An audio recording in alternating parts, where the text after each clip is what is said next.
Coast guards ने पसनी और ओथल में मुनशियात फरोशी और स्मगलिंग के खिलाफ कार्रवाइयां की हैं। इस दौरान पसनी से करोड़ों रुपए मालियत की चर्च, जबकि ओथल में मुसाफिर बस से बड़ी मिकदार में छालियां बरामद कर ली गई है। मजीद तफसीलात जानते हैं डॉन न्यूज के नुमाइंदे बिलाल खान से। बिलाल, क्या तफसीलात हैं आपके पास, आगाह कीजिएगा।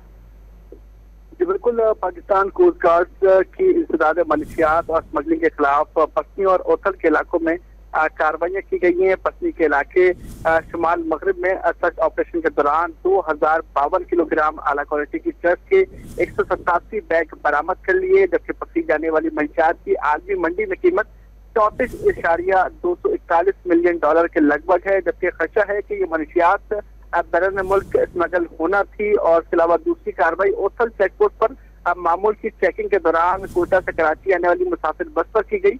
बस से जो है 3595 किलोग्राम ममनुआ छालियां बरामद की गई है।